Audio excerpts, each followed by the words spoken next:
you're with Tacitus today at your Pushback channel, and thank you for joining this audio live stream. In this essay, I'd like to talk about one of my pet peeves, incidentally, is the rule of law and due legal process in courts of law, and the impartiality of courts of law. In my view, nothing signals the end of a functioning democracy and indeed of a cohesive functioning state. Nothing suggests its decline or its end more so than the loss of the rule of law and of fully independent, fully functioning courts of law. And we're seeing both decline rapidly at the moment in the West, and have been for some years.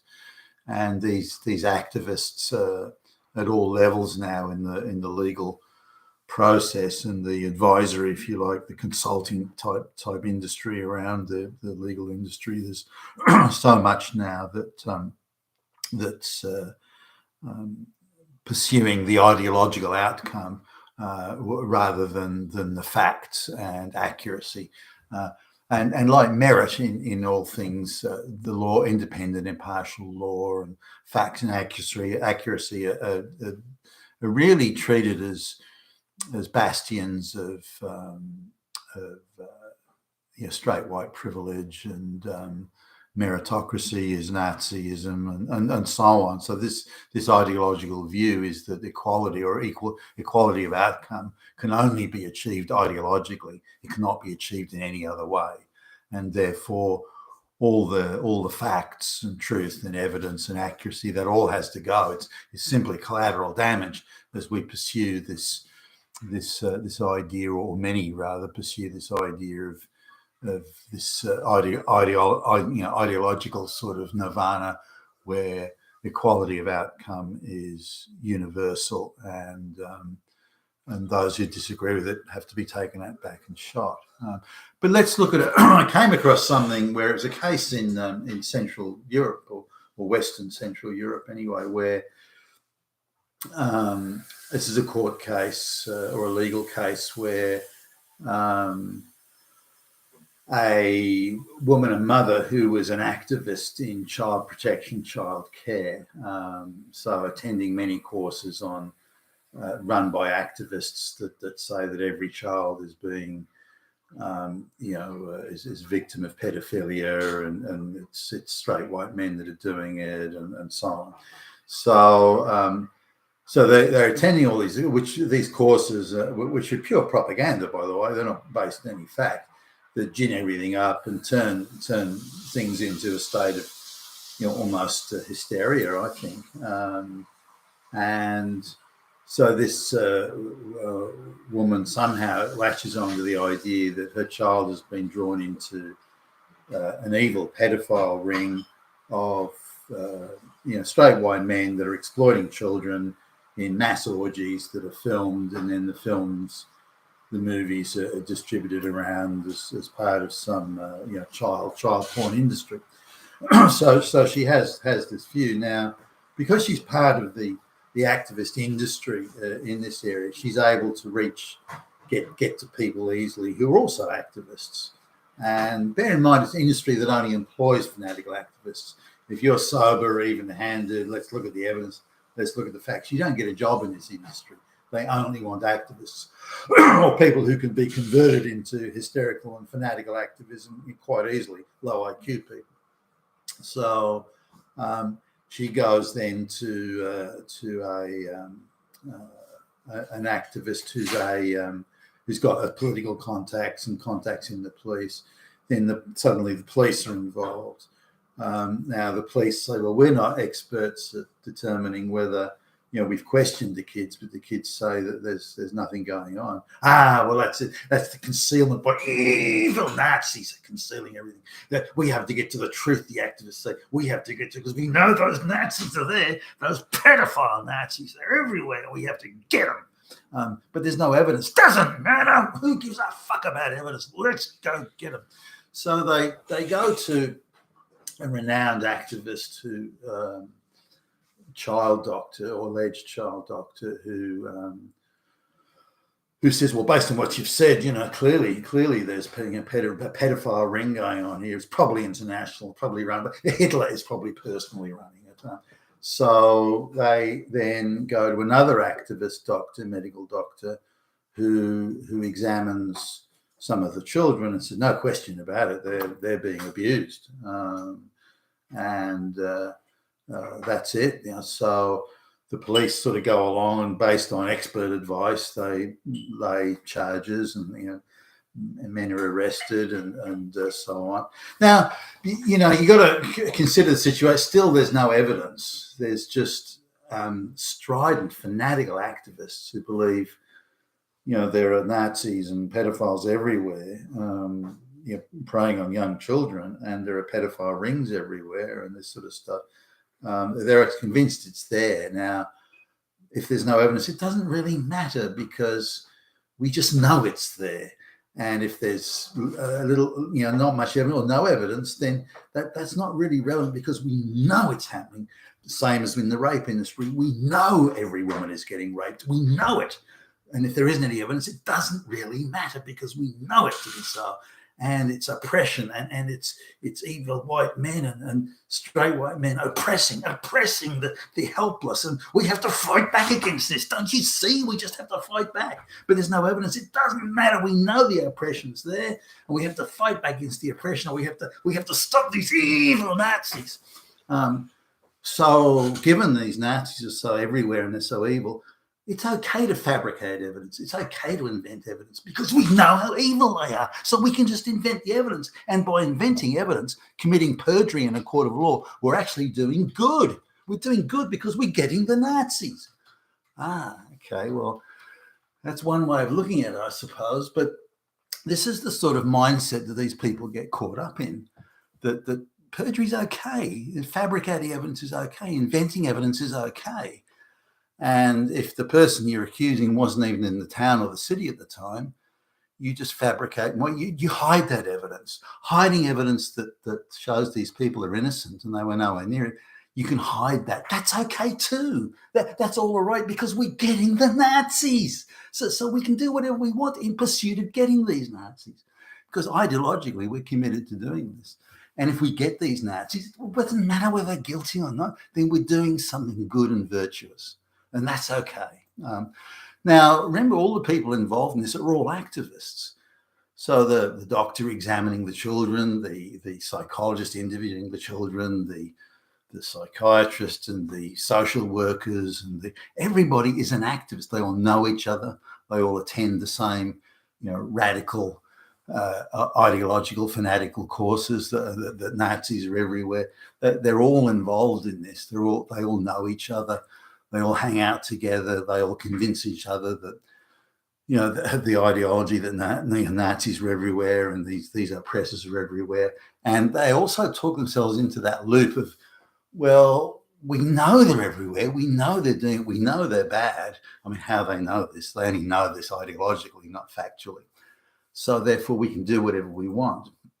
So anyway, these men get convicted based on the evidence of these activists, and also a very soft judge, in my view, who had previously worked in this activist. I mean, why you would assign a judge who's got a clear bias to a case like this is beyond me. But anyway, so the man gets convicted, but he's not without means. So he's able, as others would not be, he's able to fight back. And he's got relatives too. And these people, they know him, and they know that he's not, he's certainly not the sort of, but he's straight, he's white, he's male. He's self-assured, he's got a successful business. I mean, if you want to bring someone down and you're an ideological fanatic looking at a world of equal equity, equal outcomes, then that's really the enemy there. So by bringing him down, you perform a service for the ideology. So again, it's quite okay. It doesn't really matter whether that guy's guilty or not. Ideologically, he's guilty, and that's really what matters. So anyway, there's an appeal, but again, the appeal is still declares the man as guilty. But again, even as and I'm not a lawyer, but even I can look through some of these things and see the holes in them, and I'm staggered that they could come up with a guilty verdict, given that the very scant evidence, very circumstantial evidence that they used to nail the guy. Anyway, they get a pretty heavyweight sort of lawyer the third time around, and put some investigators onto the case and that sort of thing. And so they finally tear the case to shreds.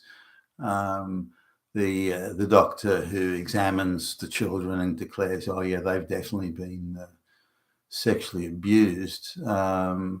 It's found that he's an activist, and he actually has no qualifications or credentials to be conducting such examinations, and the various pieces of evidence have mysteriously gone missing. So the physical evidence that was alluded to as being evidence that that these crimes did take place, when on the second appeal they were called for, suddenly mysteriously disappeared. And when it was asked to produce the logs where the evidence had been originally logged in, of alleged things like semen samples, that sort of stuff, then they also had never been logged in. That is, they didn't exist. And I just want to sort of try and give you a picture here. Alleged experts were coming into court in the witness box under oath and saying, yes, this evidence did exist, had been examined, and had been declared as being the semen sample from, Billy Bob or Billy Joe or whoever.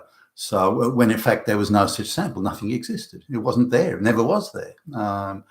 And other evidence that was supposedly there had mysteriously disappeared once it was called for. Once it was asked to be, re-examined by an independent, not an activist, but by an independent examiner here, and suddenly the evidence was disappearing.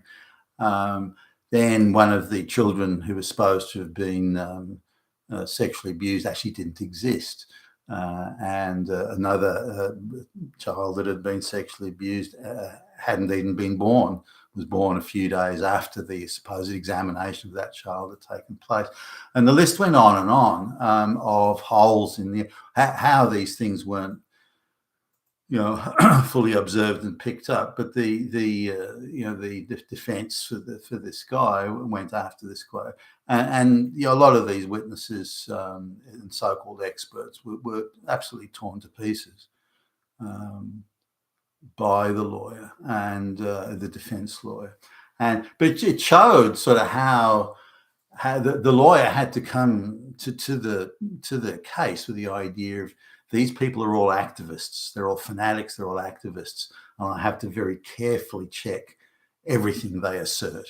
You can't assume they're an independent expert that is to being utterly impartial and simply delivering the facts to the court.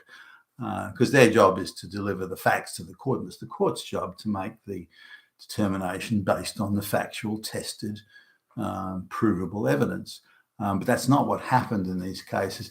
Now, I mention this because it's an illustration of just how infected with activism and activists our legal process has become, and how the law is now fully politicized and is captured by ideologues, whether it be in the rape industry, the divorce industry, or child porn, moral panic hysteria, and these sorts of things.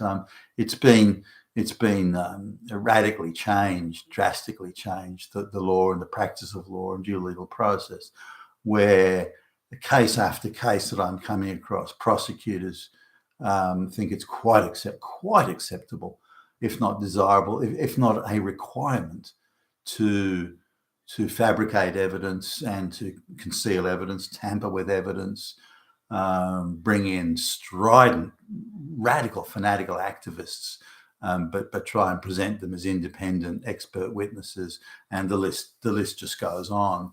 Now, in more and more cases, the judge is part of the part of the activist chain.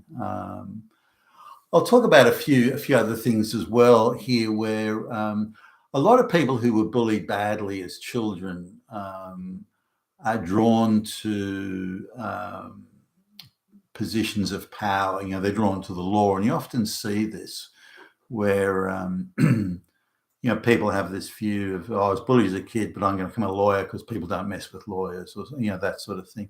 But they act out fantasies of vengeance,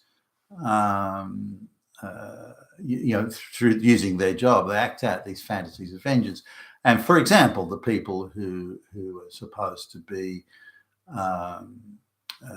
social media fact checkers, for example, why do they clamp down so heavily on conservative online utterances, claiming that it's hate speech, or it's this, or it's that, or it's somehow, but they allow vitriolic hatred against straight white people to go unchecked. Why are they so heavily on one side and not on another? Now, they could be because they're ordered to do it, but I don't think it's only that. I think that they've got some huge chip on their shoulder about a whole range of things. I mean, here's a sort of a social worker who her job is to declare, or not a social worker, psychologist. Her job is to declare whether or not this is in divorce, whether or not the man is the violent oppressor or not. And she's got a 100% track record of declaring that the man is evil and bad and beat his wife and children, all this sort of stuff. Now, turns out she's this tiny little, she's as tall as she's round. She's got a cleft palate and it's really bad hair lip. And she's, she must have suffered some pretty serious barbs when she's a kid, and that's clearly still she's still smarting over that. And now she's got a platform where she can get back at all those straight white men, the guys that when she went to the school dance never asked her for a dance, or they maybe humiliated her or made fun of her, and she's still getting her revenge today. Now, when you get someone who's that keen on revenge and is that torn up inside, why would you give them a job like that? I mean, for my, if I was employing somebody, there is no way I would give somebody like that such a job. I would know that they were completely unable to be impartial. Now, there are also situational type. There's a judge whose son was, or child, I think it was a son, I'm not too sure, committed suicide over bullying at school. Now, that judge is now a senior judge, and there was a case came before that judge about somebody bullying gay students or something like that. I don't think it was actually that. I think it was something else, but a bullying teacher or anyway, a bullying person. It's a while ago, I'm trying to think, and in comes that now that would have been that judge who never fully recovered from the son's suicide. That judge is now looking at say someone who maybe is a bully and shows all the signs of being a thug and a bully, and the judge quietly sitting there remembering with some pain and discomfort the loss of their own child from bullying. And it just so happens in that case, the bully was not only declared guilty, but got the maximum sentence allowable under the law. Now, I don't think that's clearly the judge was affected by that and saw a chance for cosmic universal revenge and all that sort of stuff. Now, my feeling there is that judge or anyone in that sort of situation must absent themselves, must say, okay, no, I've got to recuse myself from hearing this case because I've got too much emotional conflict in it. But unfortunately, with the activist class, we're talking about every person with a chip on their shoulder who's got a score to settle with straight white men is being drawn into the legal industry and the supporting industries around it, the NGOs, all that sort of stuff is being drawn into that, and their only or primary motive is revenge, whether it be directly or indirectly. We'll flood the country with brown and black peasants. That'll teach those damn fucking straight white Nazis. Or we'll just fabricate a bit of evidence against them, or we'll set them up for a rape, and so on. But it just indicates the extent not only of the degradation of the law and the legal industry, but how that is accepted. The globalists genuinely see that the undermining of the entire legal structure and its independence, the reliance on facts and evidence, that the more that is compromised, the greater the wider societal dysfunction becomes, then the easier it becomes for the globalists to stroll in and take over at their leisure. I'll mention, sort of just in closing, a couple of other things. There's been quite a few situations in England where the climate change activists have blocked streets and so on, sometimes with a permit, sometimes not. Sometimes the permit allows them to demonstrate, but not on the main streets. They're not allowed legally to block the highways, but the police do nothing anyway. Now, the police argument is, well, we're only trying to keep the peace. No. These people are breaking the fucking law. The law applies equally to everyone. Arrest them, or warn them, and then arrest them. Don't stand there and do nothing. But it gets even worse than that, because if drivers attempt, from the block roads, if drivers attempt to move the protesters out of the way of the road, police then threaten to arrest the drivers, not the other way around. The people who are blocking the road aren't threatened with arrest. The drivers are threatened with arrest. I just want you to let that sink in for a moment on how much, on how politicized law enforcement and the whole legal infrastructure, how politicized it's become in support of the globalist project. You've been with Tacitus today, your Pushback channel. Thank you for listening.